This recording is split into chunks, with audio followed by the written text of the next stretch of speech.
Apa makna sebenarnya di balik perang yang melibatkan Israel? Apakah konflik duniawi ini menggemakan realitas spiritual yang jauh lebih dalam? Apakah terompet sudah berbunyi, mengumumkan bahwa waktu telah berakhir? Sejak zaman dahulu, Israel telah menjadi pusat janji dan penghakiman Allah. Israel bukanlah bangsa biasa seperti bangsa-bangsa lain. Israel adalah wilayah perjanjian, titik pertemuan antara surga dan bumi, tempat di mana Sang Mesias sendiri berjalan. Oleh karena itu, setiap gerakan militer, setiap ketegangan diplomatik, dan setiap perang yang melibatkannya dapat membawa lebih dari sekadar motivasi manusia.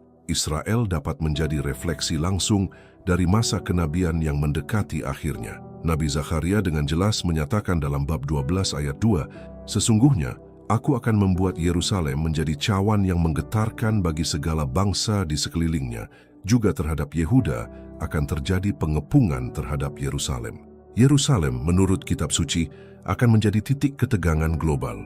Dan apa yang kita lihat hari ini di depan mata dunia adalah persis seperti itu.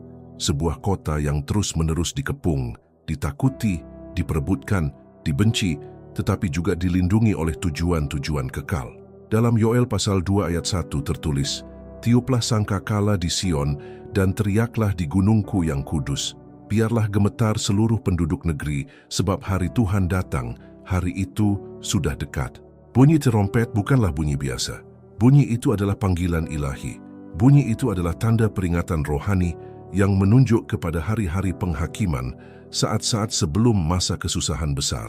Ketika kitab suci berbicara tentang terompet, ia berbicara tentang pergerakan di surga, tentang perubahan di bumi, tentang pintu-pintu yang terbuka untuk penggenapan semua yang dinubuatkan.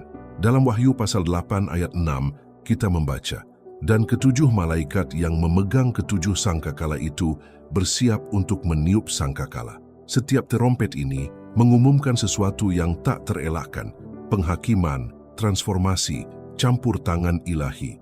Ketika Israel diserang, ketika bangsa-bangsa mengambil sikap, ketika perang muncul kembali, ini bukan sekadar peristiwa sejarah. Ini adalah tanda-tanda surgawi. Surga sedang bergerak, jam Tuhan terus berdetak. Oleh karena itu, pesan ini bukanlah sebuah peringatan yang tidak berdasar atau sebuah teori konspirasi. Ini adalah sebuah panggilan mendesak untuk kebijaksanaan rohani. Dunia mungkin mengejek, orang jahat mungkin mengabaikan, tetapi mereka yang memiliki telinga untuk mendengar sudah merasakan gema terompet di langit. Dan mereka yang memperhatikan firman tahu, segala sesuatu yang terjadi menunjuk pada suatu waktu yang telah ditulis, diumumkan, dinubuatkan, waktu akhir. Sejak Abraham, Tuhan telah memilih suatu umat bagi dirinya. Sejarah Israel bukan sekadar lintasan satu bangsa di antara banyak bangsa, tetapi benang merah wahyu ilahi di dunia. Setiap peristiwa yang melibatkan bangsa ini bagaikan jarum jam profetik yang menyingkapkan kemajuan rencana penebusan Tuhan bagi umat manusia. Memahami Israel berarti memahami langkah Tuhan dalam sejarah.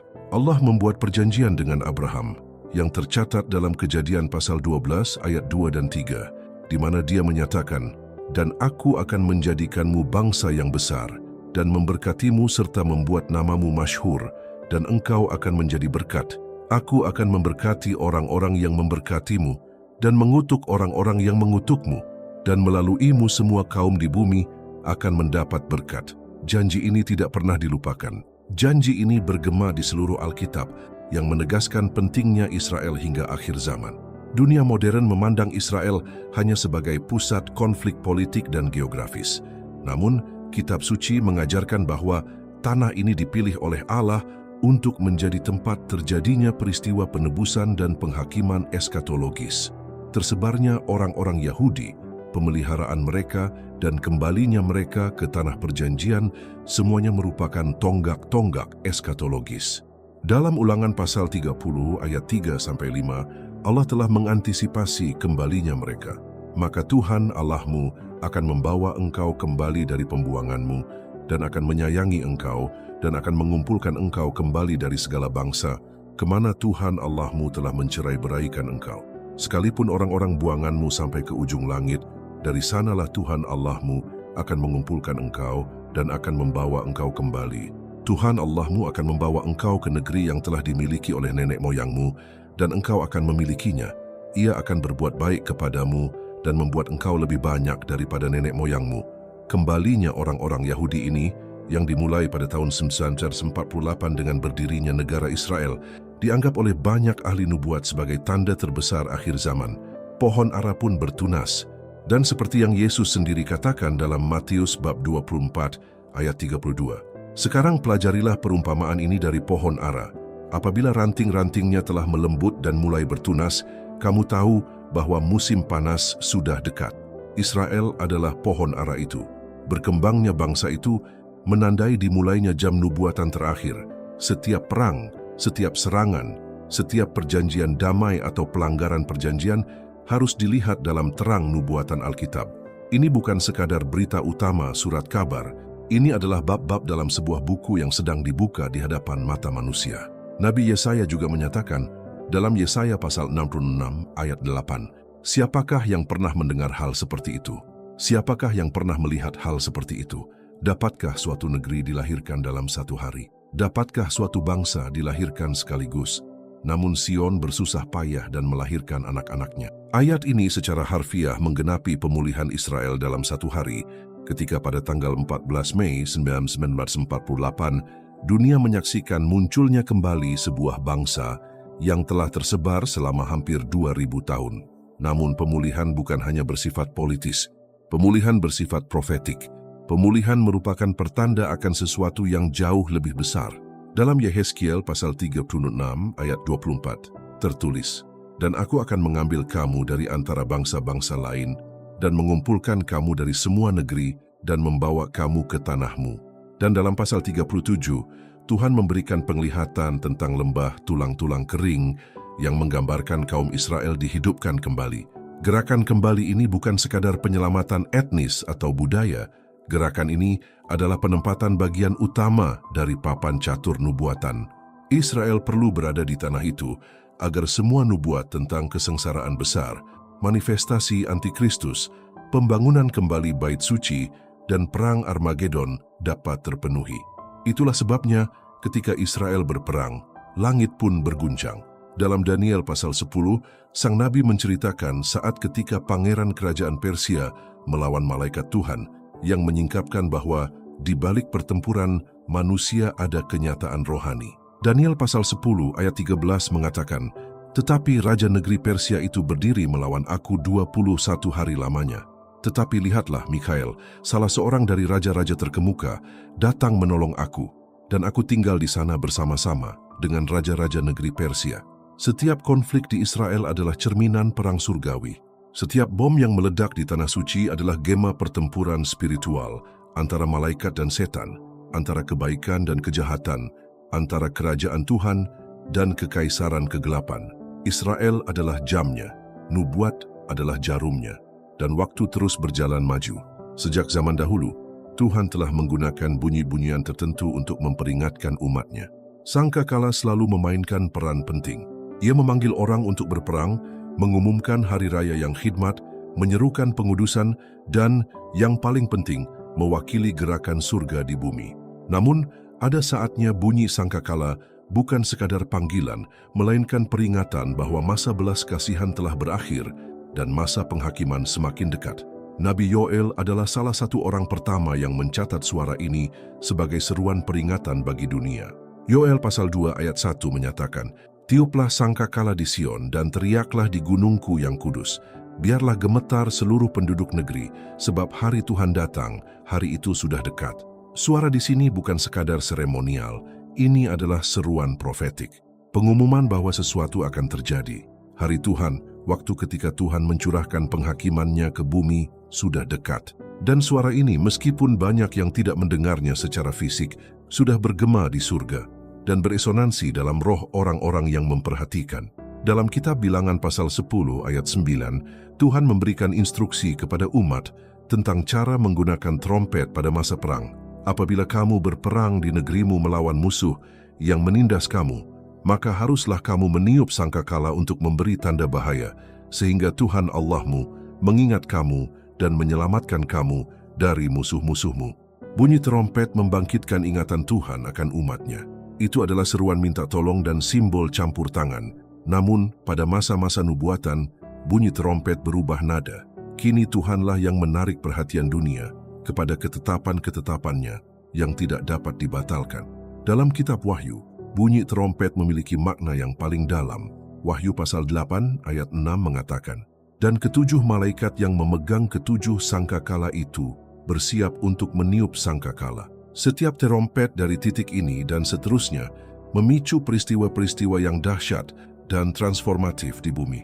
Peristiwa-peristiwa itu pada hakikatnya merupakan awal dari penghakiman Allah. Ketika para malaikat membunyikan terompet, ciptaan merespons dengan gempa bumi, wabah penyakit, kegelapan, kerusakan tumbuhan, pencemaran air, dan tanda-tanda nyata lainnya bahwa surga sedang campur tangan dalam perjalanan umat manusia. Dan apa yang terhubung langsung dengan suara ini? Israel, Yerusalem, pusat pertempuran antara surga dan neraka. Ketika Israel terlibat dalam konflik, dunia spiritual bergerak. Setiap serangan, setiap aliansi, setiap pengkhianatan politik berakar pada realitas yang lebih besar. Terompet adalah reaksi surgawi terhadap gerakan duniawi. Malaikat kedua meniup terompet di Wahyu pasal 8 ayat 8 dan 9 dan tertulis, "Lalu malaikat kedua meniup sangkakalanya, dan seperti ada gunung besar yang menyala-nyala oleh api dilemparkan ke dalam laut, dan sepertiga dari laut menjadi darah, dan sepertiga dari makhluk-makhluk yang bernyawa di laut mati, dan sepertiga dari kapal-kapal hancur." Bahasa semacam ini menunjuk pada penghakiman kosmik, peristiwa yang berada di luar kapasitas manusia untuk ditanggung, dan semua ini dimulai dengan tiupan terompet. Rasul Paulus sendiri menggunakan gambaran ini ketika merujuk pada kedatangan Kristus kembali dalam 1 Korintus pasal 15 ayat 52. Sebentar lagi, dalam sekejap mata, pada waktu bunyi sangkakala terakhir, sebab sangkakala akan berbunyi dan orang-orang mati akan dibangkitkan dalam keadaan yang tidak dapat binasa dan kita semua akan diubah. Sangkakala terakhir akan menandai panen besar, kebangkitan, pemisahan antara orang benar dan orang jahat. Namun sebelum sangkakala terakhir ini, ada sangkakala lain yang mengumumkan pemurnian bumi. Jadi trompet adalah penanda kenabian. Trompet tidak hanya mengumumkan akhir zaman, trompet membagi waktu, trompet memperingatkan mereka yang tertidur, trompet mengguncang kerajaan dunia ini, dan trompet sudah mulai berbunyi.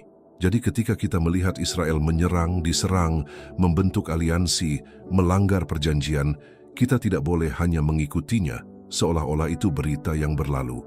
Kita harus melihatnya dengan mata roh, karena setiap tindakan militer mungkin merupakan gema dari terompet yang ditiup di surga. Nabi Amos menulis dalam Amos bab 3 ayat 6 dan 7, "Apakah terompet akan ditiup di suatu kota dan rakyat tidak takut?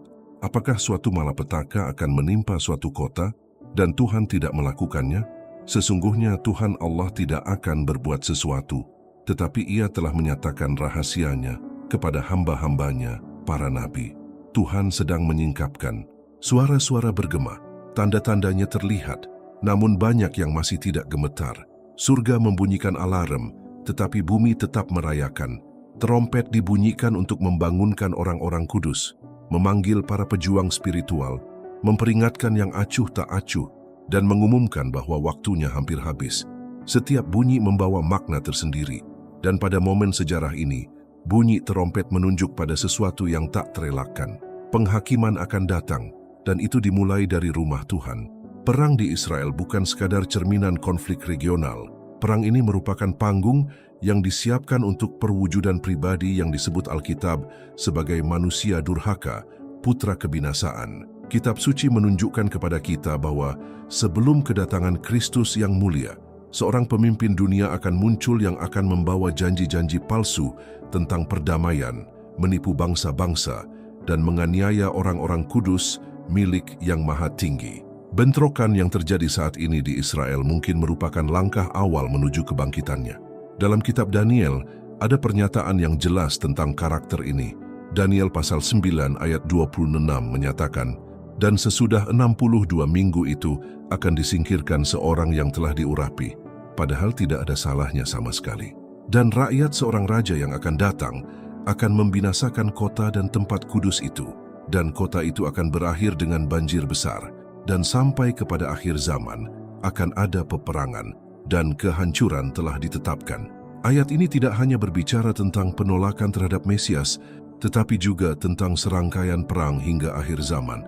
Kota suci itu akan dihancurkan seperti yang terjadi pada tahun 70M, tetapi perang akan terus berlanjut. Dan dalam ayat berikutnya, Daniel pasal 9 ayat 27, kemunculan seorang pembawa damai palsu terungkap, dan ia akan meneguhkan perjanjian itu dengan banyak orang selama 1 minggu. Dan pada pertengahan minggu itu, ia akan menghentikan korban sembelihan dan persembahan, dan di atas sayap kekejian akan datang yang membinasakan, dan demikianlah sampai akhir, dan apa yang telah ditetapkan akan dicurahkan atas dia yang membinasakan.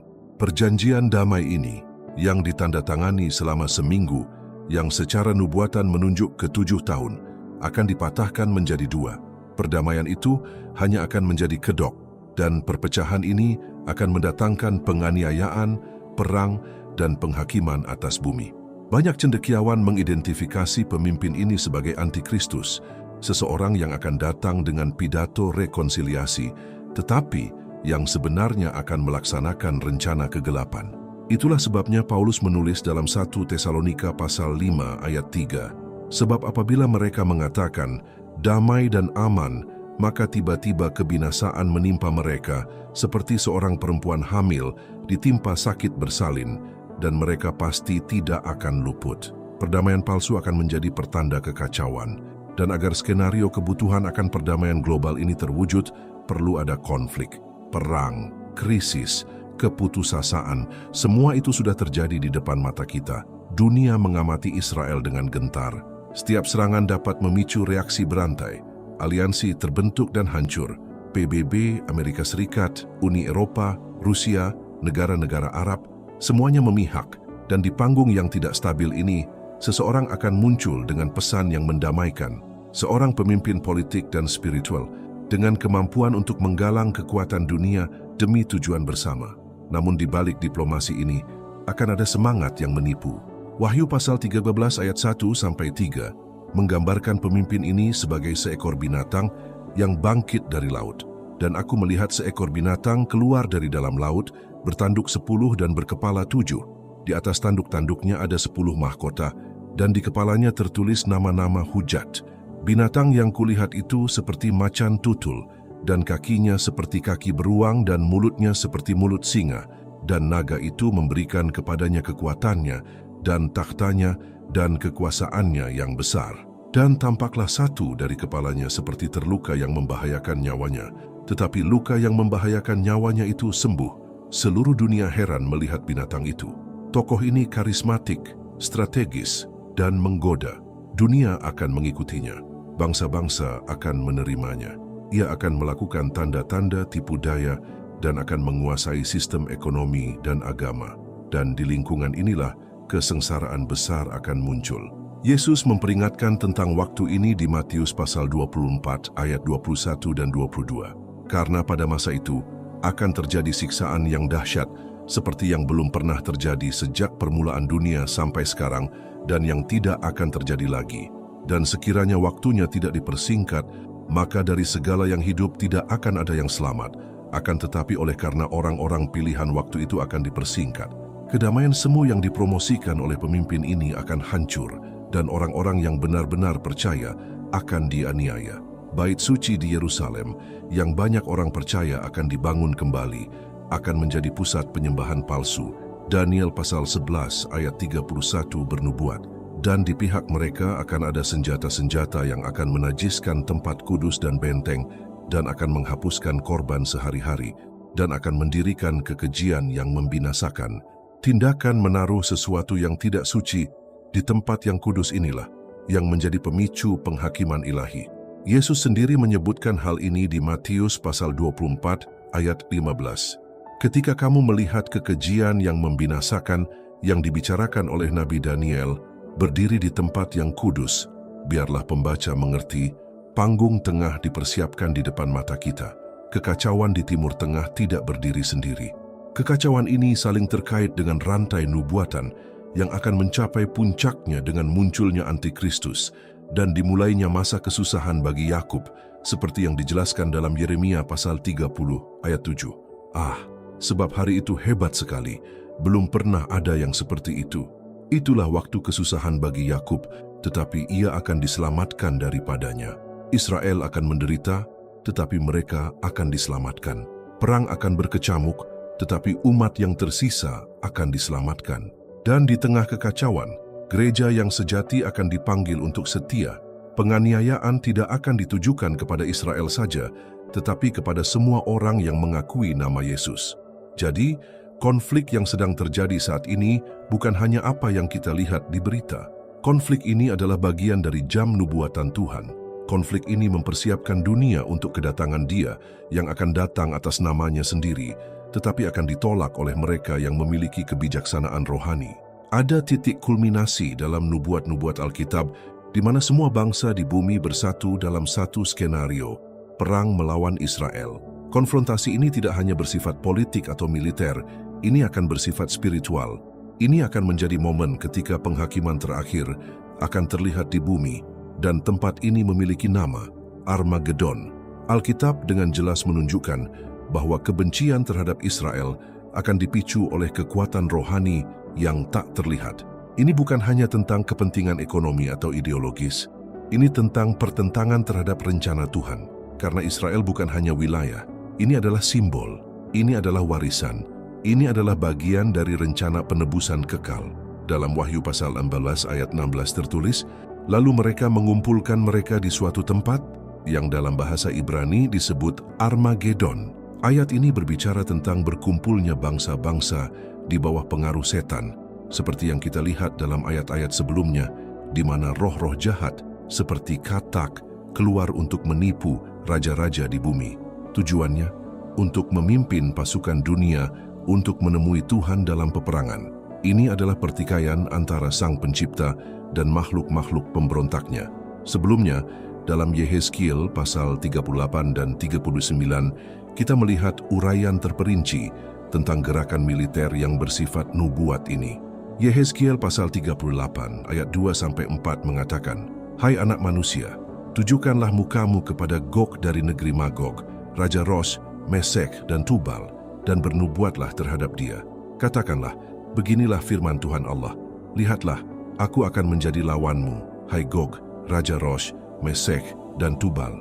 Aku akan membalikkan engkau dan memasang kait pada rahangmu, dan aku akan mendatangkan engkau dengan seluruh tentaramu, kuda dan orang-orang berkuda, semuanya berpakaian indah, suatu laskar besar yang membawa perisai dan perisai kecil, semuanya memegang pedang." Menurut banyak cendekiawan, Magog merupakan representasi wilayah di utara Israel yang terkait dengan Rusia kuno dan bangsa-bangsa sekutunya. Mesek dan Tubal adalah wilayah yang terkait dengan Turki modern. Nubuat tersebut menggambarkan koalisi bangsa-bangsa, termasuk Persia, Iran, Kush, Sudan, Ethiopia, dan Put, Libya, yang akan melawan Israel. Aliansi ini terbentuk di depan mata kita. Iran telah menyatakan dirinya sebagai musuh bebuyutan Israel. Rusia telah berpihak pada negara-negara Islam. Turki bimbang tetapi sudah menunjukkan permusuhan terhadap negara Yahudi. Ini bukan kebetulan, ini adalah ramalan. Permainan sedang dipersiapkan. Namun Yehezkiel pasal 38 ayat 18-23 menunjukkan bahwa peperangan ini akan menjadi medan intervensi ilahi, tetapi akan terjadi pada waktu itu ketika Gog datang melawan tanah Israel. Demikianlah firman Tuhan Allah, bahwa murkaku akan bangkit dalam lubang hidungku, sebab aku telah berfirman, pada waktu itu akan terjadi gempa bumi yang dahsyat di tanah Israel. Ikan-ikan di laut, burung-burung di udara, binatang-binatang di padang, segala binatang melata yang merayap di bumi, dan semua manusia yang ada di muka bumi akan gemetar melihat kehadiranku. Gunung-gunung akan runtuh, tebing-tebing akan runtuh, dan semua tembok akan runtuh ke tanah. Bukan Israel yang akan menang dengan senjatanya. Tuhanlah yang akan turun berperang. Tangan yang maha tinggi akan membela umat perjanjian. Perang Armageddon akan menandai berakhirnya era manusia dan dimulainya kerajaan Allah di bumi. Zakaria pasal 14 ayat 2 menunjukkan bahwa Yerusalem akan diserbu. Karena aku akan mengumpulkan segala bangsa untuk berperang melawan Yerusalem. Kota itu akan direbut, rumah-rumah akan dirampok, dan perempuan-perempuan akan diperkosa, dan setengah dari penduduk kota itu akan pergi sebagai tawanan. Tetapi sisa-sisa penduduk kota itu tidak akan dilenyapkan dari kota itu. Namun dalam ayat-ayat berikutnya, sesuatu yang mulia terjadi. Zakaria pasal 14 ayat 3 dan 4 mengungkapkan, kemudian Tuhan akan maju berperang melawan bangsa-bangsa itu, seperti pada hari Ia berperang pada hari pertempuran. Pada hari itu, kakinya akan berdiri di atas Bukit Zaitun yang ada di depan Yerusalem di sebelah timur, dan Bukit Zaitun itu akan terbelah menjadi dua. Yesus akan kembali. Kakinya akan menyentuh gunung. Perang akan dihentikan oleh manifestasinya yang mulia. Langit akan terbuka, dan anak domba akan datang sebagai singa. Pertempuran terakhir akan dimenangkan oleh kehadiran Dia yang memiliki mata seperti nyala api. Wahyu pasal 19 ayat 11-14 menggambarkan pemandangan yang agung ini. Lalu aku melihat langit terbuka dan lihatlah ada seekor kuda putih, dan Ia yang menungganginya bernama Yang Setia dan Yang Benar. Ia menghakimi dan berperang dengan adil. Matanya bagaikan nyala api, dan di atas kepalanya terdapat banyak mahkota. Dan padanya ada tertulis suatu nama yang tidak diketahui seorang pun, kecuali Ia sendiri. Dan Ia memakai jubah yang telah dicelup dalam darah, dan namanya ialah Firman Allah. Dan semua pasukan yang di sorga mengikuti Dia. Mereka menunggang kuda putih dan memakai lenan halus yang putih bersih. Inilah klimaksnya. Armageddon tidak akan dimenangkan oleh tank atau pesawat, tetapi oleh firman Tuhan yang kekal. Bangsa-bangsa yang bangkit melawan Israel akan mengalami penghakiman, dan kerajaan Kristus yang kekal akan didirikan dalam kebenaran. Perang sudah dekat, panggung sudah disiapkan, waktu hampir habis, dan mereka yang memiliki mata rohani sudah dapat melihat gerakan tak kasat mata di balik berita tersebut. Gog, Magog, aliansi, serangan, ancaman, semuanya akan terjadi seperti yang tertulis. Dalam menghadapi begitu banyak pergolakan, penghakiman yang akan segera terjadi, dan perang yang akan segera terjadi, orang mungkin bertanya, apa peran gereja? Apa yang seharusnya dilakukan orang beriman? Putus asa, melarikan diri, diam. Justru sebaliknya, ini adalah saat kewaspadaan, pengudusan, dan harapan yang lebih besar. Karena pada saat yang sama, ketika dunia sedang menuju penghakiman, gereja sedang menuju pertemuan dengan Sang Mempelai Pria. Yesus tidak pernah berjanji bahwa dunia akan mudah. Sebaliknya, Ia memperingatkan bahwa akan ada kesengsaraan, penganiayaan, penipuan, dan masa-masa sulit. Namun, Ia juga berjanji bahwa Ia tidak akan meninggalkan anak-anak yatimnya. Ia akan kembali, dan Ia memberikan tanda-tanda yang jelas tentang seperti apa akhir zaman nanti, sehingga umat Allah tidak akan terkejut. Dalam Lukas pasal 21 ayat 28, Dia menyatakan, sekarang ketika semuanya itu mulai terjadi, bangkitlah dan angkatlah mukamu, sebab penyelamatanmu sudah dekat. Catatan, ketika sesuatu mulai terjadi, Yesus tidak berkata, tunggulah sampai semuanya terjadi sebelum bereaksi. Ia berkata, perhatikan, angkat kepalamu, perhatikan waktunya.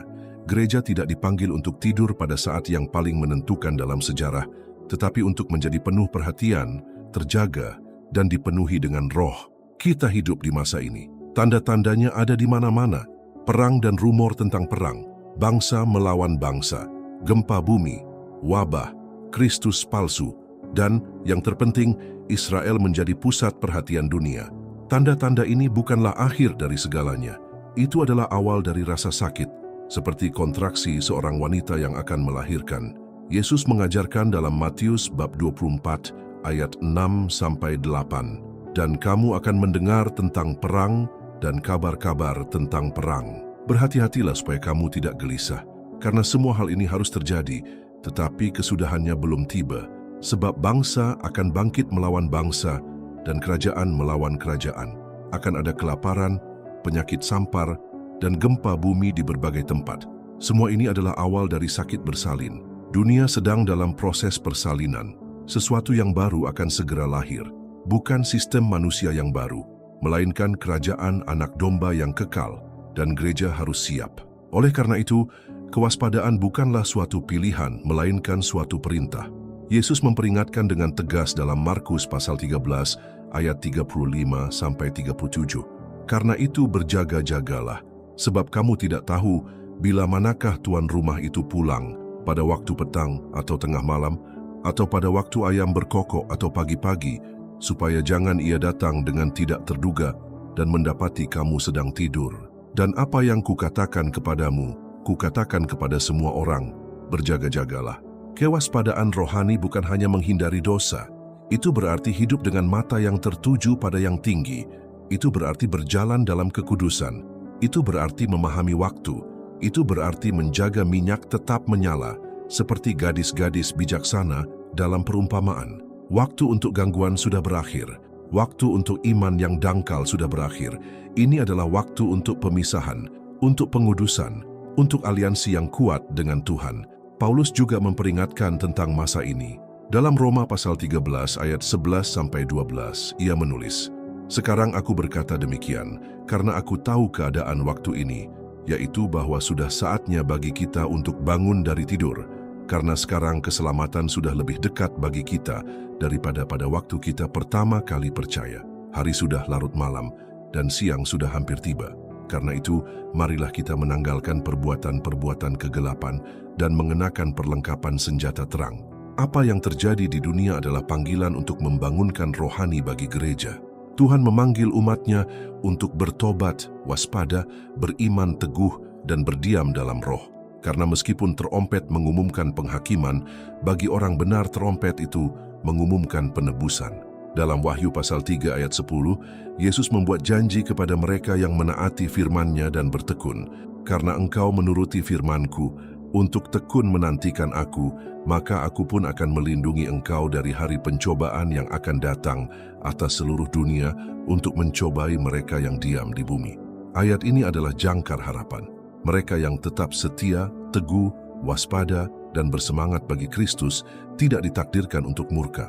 Mereka ditakdirkan untuk kemuliaan. Saat dunia runtuh, surga bersiap untuk perayaan terbesar dari semuanya, perjamuan pernikahan anak domba. Gereja yang setia akan diangkat. Mereka yang berjalan dengan Kristus dalam kebenaran akan diangkat untuk bersamanya selamanya. Paulus menegaskan kembali kebenaran ini dalam 1 Tesalonika pasal 4 ayat 16 dan 17. Karena pada waktu tanda diberi, yaitu pada waktu penghulu malaikat berseru dan sangkakala Allah berbunyi, maka Tuhan sendiri akan turun dari surga dan mereka yang mati dalam Kristus akan lebih dahulu bangkit. Sesudah itu kita yang hidup, yang masih tinggal, akan diangkat bersama-sama dengan mereka dalam awan menyongsong Tuhan di angkasa. Demikianlah kita akan selama-lamanya bersama-sama dengan Tuhan. Jadi, saat dunia berperang, gereja mengambil sikap. Saat bangsa-bangsa bangkit dalam kebencian, gereja bangkit dalam penyembahan. Saat penghakiman semakin dekat, penebusan semakin dekat. Terompet yang sama yang mengumumkan penghakiman kepada orang jahat adalah terompet yang mengumumkan kemenangan kepada orang kudus. Terompet pembebasan, terompet pengangkatan, terompet kedatangan kembali Sang Raja. Dan terompet itu akan segera berbunyi. Apa yang terjadi di Israel bukan hanya politik, bukan hanya sejarah modern. Itu adalah penggenapan nubuatan. Itu adalah terompet Allah yang berbunyi di atas langit dan bumi. Setiap serangan, setiap aliansi, setiap gerakan militer adalah tanda yang terlihat bahwa rencana kekal sedang digenapi di depan mata kita. Kitab suci tidak berdusta. Nubuat tidak pernah gagal. Waktu hampir habis. Trompet sudah berbunyi, langit sudah bergerak, dan firman sedang digenapi dengan tepat. Israel tidak berperang secara kebetulan. Bangsa-bangsa tidak memposisikan diri mereka secara acak. Semuanya mengikuti naskah ilahi. Dan naskah ini menuntun kita pada hasil yang mulia, namun khidmat. Penghakiman akan datang, demikian pula penebusan. Gereja tidak bisa tidur. Gereja tidak bisa hidup seolah-olah tidak terjadi apa-apa. Orang-orang kudus perlu bangun, menguduskan diri, berjaga, dan berdoa. Ini bukan saatnya untuk bersikap netral secara rohani. Ini saatnya untuk memisahkan diri dari dunia. Jam Tuhan terus berdetak di menit-menit terakhir sejarah manusia. Dan barang siapa memiliki telinga, hendaklah ia mendengarkan apa yang dikatakan Roh kepada gereja-gereja. Dalam Wahyu pasal 22 ayat 12, Yesus menyatakan, "Sesungguhnya aku datang segera, dan aku membawa upahku untuk membalaskan kepada setiap orang menurut perbuatannya." Janji ini bukan sekadar harapan, ini adalah kepastian. Sang Raja akan datang, dan Dia akan datang sebagai singa, sebagai hakim, sebagai Tuhan atas seluruh bumi. Dan bagi mereka yang bertekun sampai akhir, akan diberikan hak untuk melihat kemuliaan yang belum pernah dilihat oleh mata manapun, untuk berpartisipasi dalam kerajaan kekal, untuk memerintah bersama Kristus atas bangsa-bangsa. Semoga pesan ini menjadi mercusuar di tengah kegelapan, sebuah panggilan terompet di tengah kebingungan, sebuah panggilan mendesak bagi hati yang masih suam-suam kuku atau terganggu. Saatnya telah tiba. Anak domba akan kembali, dan bersamanya akan datang kebenaran sejati dan kehidupan kekal. Bersiaplah, waspadalah, sucikan dirimu, karena Israel menyerang dan trompet sedang berbunyi.